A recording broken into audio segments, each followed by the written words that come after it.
जय श्री राम। आप सभी को श्री कृष्ण जी कहते हैं, एक दिन आएगा जब तुम कामयाबी की ऊंचाई पर खड़े होंगे।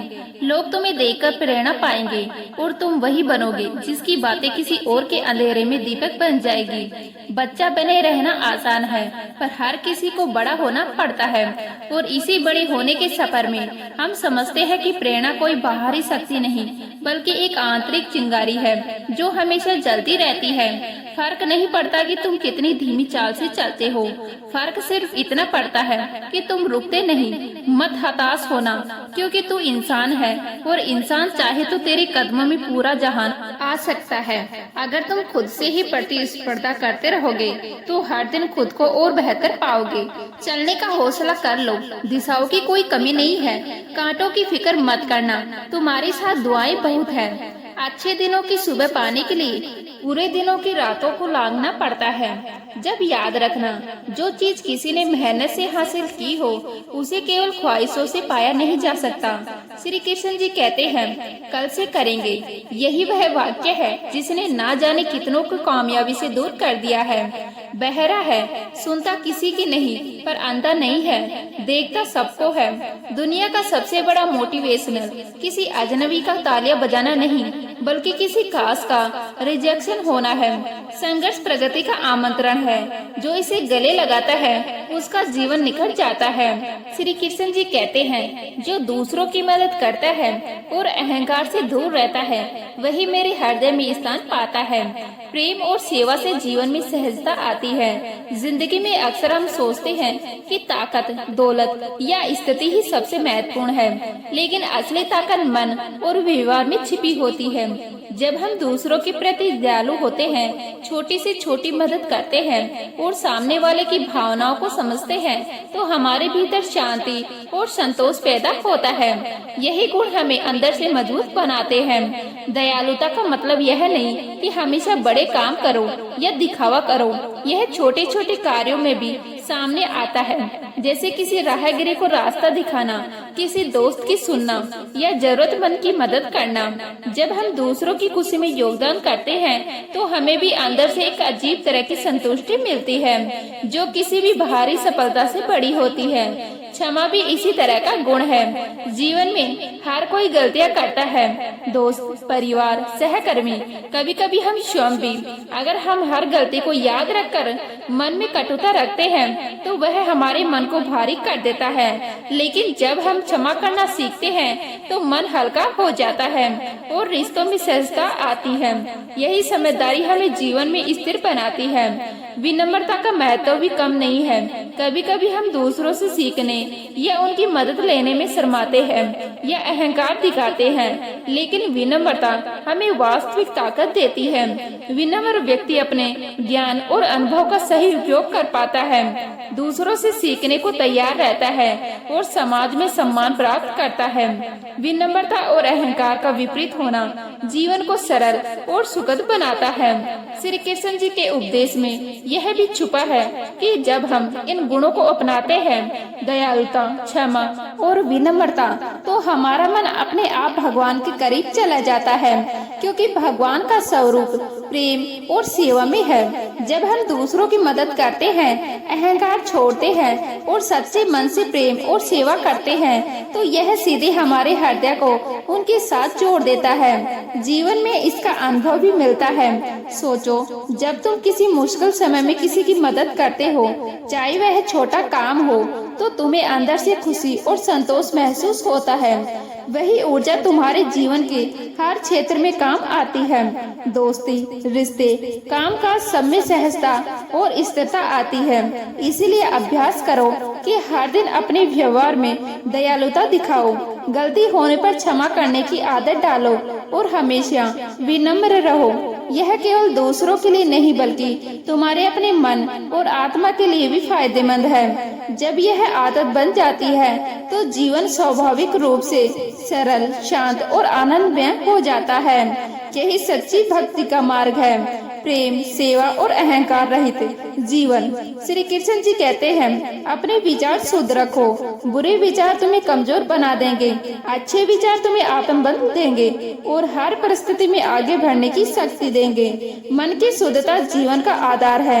हमारा मन लगातार विचारों से भरा रहता है। कुछ विचार हमें आगे बढ़ने में मदद करते हैं और कुछ हमें रोकते हैं। जब हम बुरे या नकारात्मक विचारों को अपने मन में जगह देते हैं तो यह हमारी सोच और निर्णय लेने की क्षमता पर असर डालता है। उदाहरण के लिए, अगर हम बार बार सोचते हैं कि यह नहीं कर पाऊंगा या मेरे साथ हमेशा गलत ही होता है, तो धीरे धीरे यह विश्वास बन जाता है कि हम असफल हैं। यही नकारात्मकता हमारी ऊर्जा और आत्मविश्वास को कमजोर कर देती है। विचार केवल मानसिक अनुभव नहीं होते, बल्कि हमारे व्यवहार और जीवन की दिशा तय करते हैं। जब तुम बुरे विचारों में उलझे रहते हो तो मन और शरीर दोनों पर दबाव पड़ता है। तनाव, चिंता, डर और अनिश्चितता लगातार बढ़ती है। ऐसे में हम सही फैसले नहीं ले पाते और छोटी छोटी परेशानियां भी बड़ी लगने लगती हैं। लेकिन अच्छे विचार मन को ताकत देते हैं। जब हम सोचते हैं कि मैं यह कर सकता हूँ, हर मुश्किल का समाधान है या यह अनुभव मुझे मजबूत बनाएगा, तो हमारा मन सक्रिय और आत्मविश्वासी बनता है। अच्छे विचार केवल मानसिक शक्ति ही नहीं बढ़ाते, बल्कि हमारी दृष्टि और कर्मों को भी स्पष्ट और सही दिशा में ले जाते हैं। जैसे सूर्य की रोशनी अंधकार को मिटा देती है, वैसे ही अच्छे विचार अंधकार में मानसिकताओं को हटाकर जीवन को उज्जवल बनाते हैं। विचारों की शुद्धता का अभ्यास रोजमर्रा के जीवन में महत्वपूर्ण है। छोटे अनुभव से ही शुरुआत होती है। जब कोई कठिन परिस्थिति आए तो तुरंत नकारात्मक प्रतिक्रिया देने की बजाय सोचो कि इसे किस तरह हल किया जा सकता है। जब कोई तुम्हारे साथ गलत व्यवहार करता है तो गुस्सा या नफरत के बजाय सहानुभूति और समझदारी अपनाओ। ऐसे छोटे छोटे अभ्यास धीरे धीरे मन को शुद्ध और संतुलित बनाते हैं। शुद्ध विचार आत्मबल को पैदा करते हैं। जब तुम्हारा मन साफ और सकारात्मक होता है तो तुम हर परिस्थिति में साहस और धैर्य के साथ कदम बढ़ा सकते हो, चाहे जीवन में कोई बड़ी चुनौती क्यों न आए। मानसिक स्पष्टता और शांति तुम्हें आगे बढ़ने की ताकत देती है। यही कारण है कि मन की शुद्धता जीवन का आधार मानी गई है। ध्यान देने वाली बात यह है कि शुद्ध विचार केवल सोचने से नहीं आते, बल्कि उनके अनुसार कर्म करने से और भी मजबूत बनते हैं। जब तुम अच्छे विचारों के साथ सही कदम उठाते हो, दूसरों के लिए मदद करते हो और प्रेम और करुणा के साथ व्यवहार करते हो, तो यह शुद्धता और भी गहरी हो जाती है। मन का यह संतुलन और स्पष्टता धीरे धीरे जीवन के हर क्षेत्र में दिखाई देने लगता है। इसीलिए अपनी दिनचर्या में अभ्यास करो कि हर दिन अपने विचारों पर ध्यान दो। नकारात्मक और बुरे विचारों को पहचानो और उन्हें बदलने की कोशिश करो।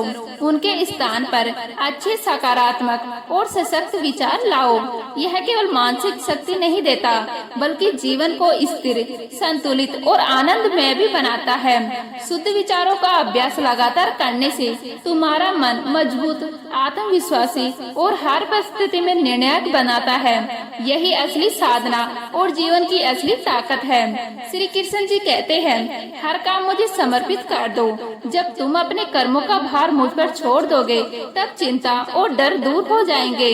समर्पण से मन हल्का हो जाता है और जीवन में सहजता व शांति आती है। जिंदगी में हम अक्सर यही सोचते हैं कि हमें हर चीज खुद ही संभालनी होगी। काम, रिश्ते, लक्ष्य सब कुछ हमारे ऊपर है। इस सोच में हम उतना उलझ जाते हैं कि डर और चिंता हमारे मन में हावी हो जाती है। हर निर्णय सोच समझकर लेने की बजाय हम परेशान रहते हैं कि क्या सही होगा, क्या गलत होगा, क्या परिणाम मिलेगा। यही मानसिक दबाव हमें कमजोर और अस्थिर बना देता है। समर्पण का अर्थ यही है कि अपने मन और कर्म का बोझ किसी ऊंचे उद्देश्य या शक्ति के हवाले कर देना।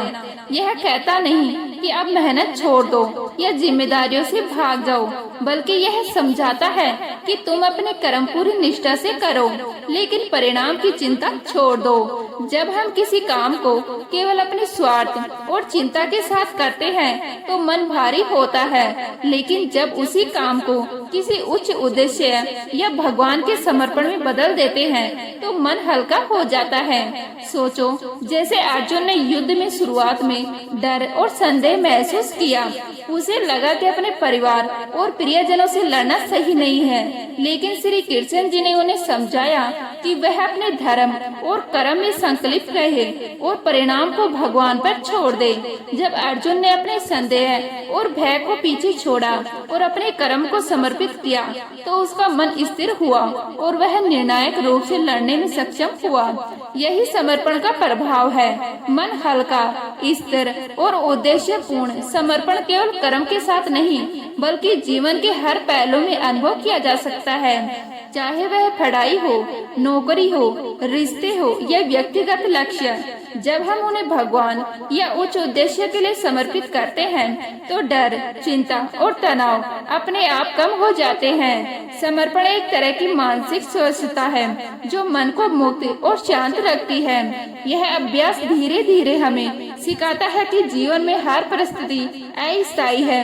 अच्छे परिणाम आए या बुरे, भय और चिंता के बजाय विश्वास और शांति बनाए रखना महत्वपूर्ण है। जब हम अपने कर्मों का भार केवल अपने ऊपर नहीं रखते बल्कि उसे समर्पित कर देते हैं तो मन की ऊर्जा केवल काम करने में लगती है, परिणाम की चिंता में नहीं। इसी वजह से समर्पण जीवन में सहजता और स्थिरता लाता है।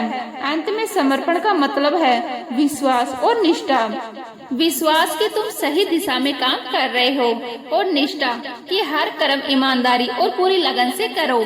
जब यह संतुलन बन जाता है तो जीवन का हर अनुभव सुखद और हल्का लगता है। भय, चिंता और मानसिक बोझ कम हो जाता है। यही कारण है कि समर्पण को जीवन का आधार माना गया है। इसीलिए अपनी हर क्रिया, हर प्रयास और हर सोच को किसी उच्च उद्देश्य या भगवान के प्रति समर्पित करो। यह मन को शांत करेगा, जीवन को सरल और सहज बनाएगा और तुम्हें वास्तविक शांति और संतोष की ओर ले जाएगा। श्री कृष्ण जी कहते हैं, मेरी विभूतियों को पहचानो जो सुंदर, शक्तिशाली, महान या ज्ञान से परिपूर्ण है। उसमें मेरी ही झलक है। जब तुम हर अच्छाई में मेरा स्वरूप देखोगे तो तुम्हारा मन ईर्ष्या और तुलना से मुक्त होकर प्रेम और सम्मान से भर जाएगा। हम अक्सर दूसरों की सफलता, सुंदरता या शक्ति को देखकर अपनी तुलना करने लगते हैं। देखो, हमारे आसपास ऐसे लोग हमेशा रहते हैं। कोई तेज सोचता है, कोई शारीरिक रूप से मजबूत है, कोई धन या सम्मान में आगे है तो कोई ज्ञान और बुद्धिमत्ता में। यह प्राकृतिक है कि मन कभी कभी ईर्ष्या महसूस करता है, लेकिन यही भाव हमारे लिए बोझ बन जाता है। जब हम दूसरों की खूबियों को देखकर जलते हैं या अपनी तुलना करते हैं तो मन अशांत और तनावपूर्ण हो जाता है। श्री कृष्ण जी कहते हैं कि इन सभी अच्छाइयों में मेरी ही झलक है। इसका मतलब यह है कि हर महाशक्ति, सुंदरता या ज्ञान किसी भी क्षेत्र में उपलब्ध जो भी उत्कृष्टता है वह भगवान की कृपा और उनकी शक्ति का हिस्सा है। जब हम इसे समझते हैं तो तुलना और ईर्ष्या का स्थान प्रेम और सम्मान ले लेता है। जैसे सूर्य की रोशनी कभी फूलों पर समान रूप से पड़ती है, वैसे ही भगवान की ऊर्जा हर व्यक्ति पर प्रतिबिंबित होती है। जब तुम हर अच्छाई में उनके स्वरूप को पहचानने लगते हो तो मन में शांतिपूर्ण ऊर्जा आती है। ईर्ष्या और जलन जैसे नकारात्मक भाव धीरे धीरे कम होने लगते हैं। इस अनुभव से तुम दूसरों की सफलता या क्षमता का सम्मान करना सीखते हो, न कि उस पर प्रतिरोध या नफरत करना। यही असली मानसिक स्वतंत्रता है। इसका अभ्यास रोजमर्रा की जिंदगी में भी किया जा सकता है। किसी मित्र की सफलता देखो, किसी शिक्षक या बुजुर्ग के ज्ञान को महसूस करो या किसी कलाकार या खिलाड़ी की मेहनत और कौशल को समझो।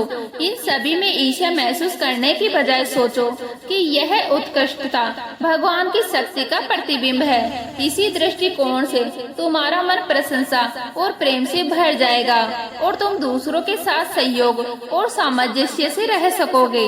जब हम भगवान की विभूतियों को पहचानते हैं तो यह हमारे स्वयं के विकास में भी मदद करता है। दूसरों की अच्छाइयों से सीखना, उनके प्रयासों की सराहना करना और उनके गुणों को अपनाना, यही हमारी सोच और कर्म को शुद्ध बनाता है। हम खुद भी बेहतर बनने की प्रेरणा पाते हैं, लेकिन बिना ईर्ष्या या तुलना के। यह दृष्टिकोण मन को हल्का और जीवन को संतुलित बनाए रखता है। इसीलिए हर दिन अपने मन को इस अभ्यास में लगाओ। जब भी किसी में कोई विशेषता देखो, सुंदरता, शक्ति, बुद्धिमत्ता या ज्ञान, उसे केवल उस व्यक्ति का नहीं बल्कि भगवान की दिव्यता का प्रतिबिंब समझो। यह सोच तुम्हारे मन को स्थिर और आनंदित बनाएगी। तुम्हारे विचार नकारात्मकता और जलन से मुक्त होंगे और तुम्हारा जीवन प्रेम, सम्मान और आंतरिक शांति से भर जाएगा। इस तरह हर अच्छाई में भगवान की पहचान करना केवल दूसरों की सराहना करने की आदत नहीं, बल्कि यह मन और आत्मा के लिए एक प्रशिक्षण है। यह अभ्यास धीरे धीरे तुम्हें ईर्ष्या और असंतोष से मुक्त कर देगा और तुम्हारे जीवन में स्थिरता, संतुलन और सच्चा आनंद लाता है। श्री कृष्ण जी कहते हैं, मैं केवल एक व्यक्ति नहीं, समस्त ब्रह्मांड में व्यापक हूँ। जो मुझे विराट रूप में देखता है वह समझता है कि जीवन की हर घटना मेरे द्वारा संचालित है। इससे मन में भय, अकेलापन और असहायपन दूर हो जाता है। हम अक्सर अपने जीवन को अलग अलग घटनाओं और परिस्थितियों में फंसा हुआ महसूस करते हैं। कभी कभी लगता है कि परिस्थितियां हमारे नियंत्रण से बाहर है, जैसे सफलता, असफलता, कठिनाइयां या लोगों का व्यवहार। इसी वजह से डर, चिंता और असहायपन का अनुभव होता है। हम सोचते हैं कि यह सब मेरे साथ क्यों हो रहा है या मैं इसे कैसे बदलूं। यही भय और अकेलापन हमारे मन को बोझिल और थका देता है। लेकिन जब हम चीजों को विराट दृष्टि से देखते हैं तब हमारी सोच बदल जाती है। विराट दृष्टि का मतलब यह है कि हम समझे कि यह संसार केवल हमारी सीमित समझ तक ही सीमित नहीं, इसमें जो भी शक्ति, गति और व्यापक है वह सब भगवान के नियंत्रण और ऊर्जा से संचालित है। जब हम यह समझते हैं कि हर घटना, हर परिस्थिति किसी उच्च शक्ति की योजना का हिस्सा है तो मन में डर और चिंता अपने आप कम होने लगती है। यह भावना हमें स्थिर और आत्मविश्वासी बनाती है। सोचो, जैसे किसी शतरंज के खेल में खिलाड़ी प्रत्येक चाल को सोचकर चलता है। प्रत्येक मोहरा अपनी स्थिति में महत्वपूर्ण होता है, लेकिन खिलाड़ी पूरी खेल की योजना देखता है। इसी तरह जब हम जीवन को केवल अपने दृष्टिकोण से नहीं बल्कि व्यापक दृष्टि से देखते हैं तो हर घटना का अर्थ समझ आता है। असफलता केवल एक कदम है, सफलता केवल परिणाम, लेकिन सब कुछ उस विराट शक्ति के नियंत्रण में है। यह समझना हमें अकेलापन महसूस होने से भी बचाता है। अक्सर हम मुश्किल समय में सोचते हैं कि हम अकेले हैं, कोई हमारी मदद नहीं करेगा या हमें संभालने वाला कोई नहीं है। लेकिन जब हम यह जानते हैं कि वह शक्ति हर जगह मौजूद है, हर परिस्थिति में हमारी देखभाल कर रही है, तो अकेलापन गायब हो जाता है। भय और असहायपन का स्थान विश्वास और साहस ले लेता है। इस विराट दृष्टि से हमारे मन में संतुलन और स्थिरता भी आती है। जब हम समझते हैं कि जीवन की हर घटना किसी उच्च शक्ति का हिस्सा है तो हम हर परिस्थिति में संतुलित रह सकते हैं। चाहे सुख आए या दुख, लाभ हो या हानि, हमारा मन विचलित नहीं होता। यह अनुभव हमें निर्णय लेने में भी मदद करता है, क्योंकि हम हर कदम को केवल परिणाम की चिंता में फंसा नहीं देखते बल्कि उसकी सही दिशा और उद्देश्य पर ध्यान केंद्रित करते हैं। इस दृष्टिकोण का अभ्यास भी रोजमर्रा की जिंदगी में किया जा सकता है। जब कोई कठिनाई आए तो खुद से मत पूछो कि क्यों मेरे साथ यह हो रहा है, बल्कि सोचो कि यह भी उस विराट योजना का हिस्सा है। जब चीजें मन मुताबिक नहीं होती तब भी विश्वास रखो कि सब कुछ सही दिशा में हो रहा है। इसी समझ से मन हल्का होता है और जीवन की हर चुनौती को सामना करना आसान हो जाता है। इसीलिए हर दिन ध्यान दो कि जीवन की हर घटना केवल तुम्हारी समझ तक सीमित नहीं है, इसे विराट दृष्टि से देखो और समझो कि यह सब एक उच्च शक्ति के नियंत्रण और मार्गदर्शन में है। इस समझ से भय और अकेलापन दूर होंगे, असहायपन का अनुभव नहीं होगा और मन शांत, स्थिर और सशक्त बनेगा। यही असली शक्ति और आंतरिक स्थिरता है जो विराट दृष्टि से मिलती है। श्री कृष्ण जी कहते हैं, सच्चा भक्त वही है जो प्रेम, दया और विश्वास से मेरे साथ जुड़ता है, जो हर परिस्थिति में मेरे चरणों का स्मरण करता है, वही वास्तविक योगी है। मेरे प्रति भक्ति से केवल जीवन में आनंद और शांति का अनुभव होगा। जीवन में हम अक्सर भक्ति को केवल मंदिर जाना, पूजा करना या धार्मिक रीति रिवाज निभाना समझ लेते हैं, लेकिन सच्ची भक्ति का अर्थ सिर्फ बाहरी क्रियाओं में नहीं है, बल्कि मन, भावना और व्यवहार में भगवान के प्रति लगाव और विश्वास बनाना है। जब किसी व्यक्ति का मन प्रेम, दया और विश्वास से भगवान के प्रति जुड़ा होता है, तो उसका जीवन स्वतः ही सहज, शांत और संतुलित बन जाता है। प्रेम और भक्ति का अनुभव भी रोजमर्रा की जिंदगी में होता है। जब हम अपने मन को भगवान की ओर मोड़ते हैं और हर कार्य, हर सोच में उनका स्मरण करते हैं, तो डर, चिंता और असहायपन अपने आप कम हो जाते हैं। जैसे कोई अपने प्रिय मित्र या परिवार के साथ जुड़ा महसूस करता है और हर कठिनाई में साहस पाता है, वैसे ही भगवान के प्रति प्रेम और भक्ति हमें जीवन की हर चुनौती का सामना करने की शक्ति देती है। भक्ति केवल कठिन समय में नहीं, बल्कि सुख और असफलता के समय में भी सहायक है। अक्सर सुख की स्थिति हम भगवान को भूल जाते हैं और केवल परिणाम पर ध्यान देते हैं, लेकिन सच्चा भक्त हर परिस्थिति में उनके चरणों का स्मरण करता है, चाहे खुशी हो या दुख, लाभ हो या हानि। यही निरंतर स्मरण और विश्वास ही वास्तविक योग का स्वरूप है। सच्ची भक्ति में दया और करुणा भी छुपी होती है। जब हमारा मन केवल अपने लिए नहीं, बल्कि दूसरों के लिए भी प्रेम और सहयोग की भावना रखता है, तो वही हमारी भक्ति को गहरा और सार्थक बनाता है। किसी की मदद करना, किसी के लिए अच्छा सोचना और दूसरों के जीवन में सुख लाना, यही भक्ति का अभ्यास है। भक्ति का अनुभव धीरे धीरे जीवन में स्थिरता और आनंद लाता है। जब हम अपने मन और कर्मों से भगवान के प्रति प्रेम और विश्वास रखते हैं, तो चिंता, भय और मानसिक अशांति कम हो जाती है। जीवन के हर घटना में हम एक प्रकार की शांति और संतुलन महसूस करते हैं। यही वह आस्था है जिसे योग कहा गया है। मन, भाव और कर्म में स्थिरता और संतुलन। इसीलिए अभ्यास करो कि हर दिन अपने मन को भगवान की ओर मोड़ो, उनके चरणों का स्मरण करो, प्रेम और विश्वास के साथ उनसे जुड़ो, हर कार्य को उनके समर्पण में करो और दूसरों के लिए दया और करुणा दिखाओ। इस अभ्यास से न केवल जीवन सहज और आनंदमय होगा, बल्कि मानसिक स्थिरता और संतुलन भी प्राप्त होगा।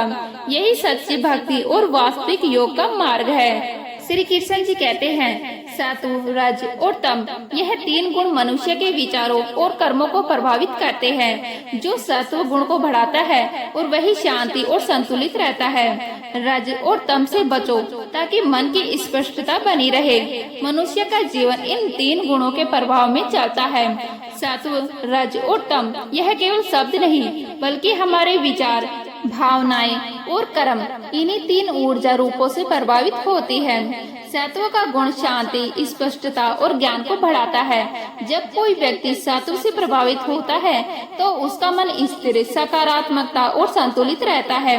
वह आसानी से निर्णय ले सकता है, दूसरों के प्रति करुणा और दया महसूस करता है और जीवन के उतार चढ़ाव में भी विचलित नहीं होता है। रज का गुण उतावलापन, लालसा और असंतोष को बढ़ाता है। जब मन रज से प्रभावित होता है, तो व्यक्ति जल्दी गुस्सा करता है, चिंता में रहता है और हर स्थिति में संतुलन बनाए रखना मुश्किल हो जाता है। रज से प्रभाव में इंसान को अपने स्वार्थ और इच्छाओं की चिंता अधिक होती है और वह अस्थिर मानसिकता के साथ कार्य करता है। इसी वजह से कई बार सही और गलत का निर्णय भी प्रभावित होता है। तम का गुण सुस्ती, आलस्य और अज्ञानता को बढ़ाता है। जब मन तम से प्रभावित होता है, तो व्यक्ति उदासीन, और निरुत्साहित महसूस करता है।